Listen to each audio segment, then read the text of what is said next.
I want to start with economic theory. As Keynes famously put it, practical men who believe themselves to be quite exempt from any intellectual influence are usually the slaves of some defunct economist. And in the case of land, this is certainly the case. The classical political economists, Ricardo, Mill, and Adam Smith, that shaped the birth of modern economics, emphasized and understood very well that land had unique properties, distinct from the other major factors of production, capital, and labor. Those key properties were that land was inherently fixed and thus scarce, immobile, permanent, and that land actually would appreciate rather than depreciate in value as economies developed. Ricardo's concept of economic rent referred to the gains accruing to landholders from their exclusive ownership of a scarce resource, desirable agricultural land. This rent was determined by the cost to the labourer of farming the next most desirable but unowned plot of land, the marginal productivity of land. And on the flip side, as Adam Smith noted, the rent of land, considered as the price paid for the use of the land, is naturally a monopoly price. It is not at all proportioned to what the landlord may have laid out upon the improvement of the land or to what he can afford to take, but what the farmer can afford to give.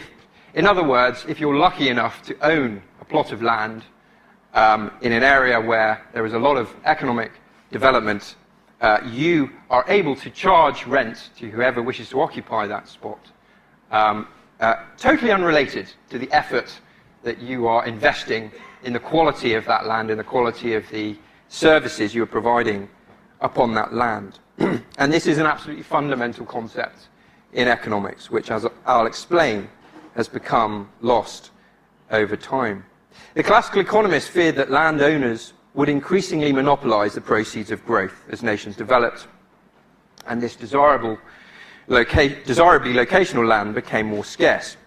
Basically, eventually, as rents rose, the proportion of profits available for capital investment, for productive investment, and wages would become so small as to lead to economic stagnation, inequality, and rising unemployment. In other words, these economic rents would crowd out productive investment. So how did they propose dealing with it? Well, the classical economists, unlike Marxists and socialist thinkers at the time, were very attached to the concept of private property. Whilst Marxists and socialists wanted to nationalize land, and thus in doing so nationalize those land rents, the classical economists proposed that private property had a very important role in enabling freedom and security and economic growth, and they proposed to tax those land rents. Indeed, they argued the majority of taxation of the nation should come from those increases in land values and would naturally occur in a developing economy. That would naturally occur. This idea was famously later developed in a more urban context by Henry George in his book Progress and Poverty, and indeed a number of US cities in the progressive era in the 1920s adopted land value taxes, that is a tax on the annual increment in the value of a defined piece of land. And in the UK, Lloyd George and his young ally Winston Churchill, in the People's Budget of 1909, came extremely close to implementing a broad-based land value tax in the UK, defeated, unsurprisingly, by the landowning aristocrats who populated, and still populate, the House of Lords. Anyway, a key theme of the book, actually, is this tension as to how you deal with the land rent problem. And as Proudhon talked about it, you can view private landed property both as a form of freedom. It gives you economic security. It gives you collateral if you want to borrow, to invest, and thus enables entrepreneurial activity. But at the same time, it can be viewed as a form of theft, enabling the landholder to swallow up the collectively produced wealth via rent. And looking at history, we see in the book a sort of cyclical pattern. Up to a point, the spread of individual private property ownership in land and homes can democratize economic power and enable economic development and even boost productivity and reduce inequality, but only up to a point. Beyond a certain point, the entrenched power that land ownership brings begins to work in the opposite direction, enabling landowners to monopolize the surplus from growth and increase inequality.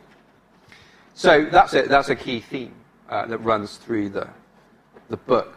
But a key question you're probably wondering is, how did we forget about this problem of rent? How did it cease to be the major focus of economists? And that's what I'll talk about now. Essentially, at the turn of the 19th century, a group of economists, the neoclassical economists, began to develop a new kind of approach to economics, an apolitical approach. Hence, we lost the political economists, we just became economists, based upon universal scientific laws of supply and demand, and free of normative judgments concerning power and state intervention. And land's uniqueness as an input to production was lost along the way. John Bates Clark was one of the leading American economists at the time, and a recognized founder of neoclassical capital theory. He argued that Ricardo's law of rent, generated from the marginal productivity of land, actually applied to all the factors of production, i.e. to capital and labour. It mattered little what the intrinsic properties of the factors of production were. And to quote, it was better to consider them as businessmen conceive of it abstractly, as a sum or fund of value in productive uses. The earnings of these funds constitute in each case a differential gain like the product of land. So he developed this quite mysterious notion of an all-encompassing fund of what he called pure capital that is homogeneous across the factors. And from this concept developed modern-day marginal productivity theory that still dominates microeconomics textbooks. Land still exists in the short run in this kind of approach, when it is generally assumed that some factors may be fixed. For example, you cannot immediately build a new factory, a new product to respond to new demands or changes in technology. But in the long run, the idea is, this is what counts when you think about equilibrium, all factors will be subject to the same variable marginal returns. Early 20th century English and American economists developed Clark's theory into a comprehensive theory of distribution and economic growth that eventually usurped the political economy approaches. This was an intellectual travesty, we argue in the book, because land and capital are clearly not the same and should not be ever conflated. And this is a simple chart which I hope demonstrates the differences between them. Land, as I've said, is in finite supply. Capital, the supply, is only constrained by labour and, as we're increasingly realizing, a supply of energy. Land is fixed or immobile. Capital is highly mobile, can move around the world very quickly, as we've seen in recent times. Land typically appreciates in value as the economy grows, as I've discussed, whereas capital goods typically depreciate through wear and tear and technological innovation. Your mobile phone very rapidly becomes obsolete, not because it sort of stops working, but because there's a much better model available. This is not the case with land. It's quite the opposite. Ownership of land, as I've said, enables the extraction of economic rent, whereas rentier profits, in terms of the ownership of capital, are at least constrained by competition, innovation, and, as I said, depreciation. Although intangible assets, it becomes a bit more complicated, as we've discussed with platform capitalism. And very importantly, I think, land has multiple and sometimes conflicting economic uses. It's both a consumer good, a consumption good. We get services from living in a house, security, a place to sleep. But it's also a store of value. It's a place where we can put our savings and know that they will appreciate. And equally, as I've said, it's a source of collateral, enabling, for the reasons that are laid here, banks to very happily lend against it. None of these really apply in the same way to capital. So, very different properties attaching to these two factors, but little intellectual support, sadly, for this approach. And why was this? Well, Mason Gaffney, an American land economist and scholar of Henry George, has argued that actually Bates Clark and his followers received substantial financial support from corporate and landed interests who were determined to prevent Henry George's theories gaining credibility. And it's certainly the case that theories of land rent and taxation never found an academic home in the US or here, and arguably still don't have one. Perhaps an opportunity for the Bartlett or UCL. And Henry George also never managed to forge an allegiance with American socialists who were making headway in the early part of the 20th century, but who were much more focused on taxing the profits of the captains of industry in the increasingly strong financial sector.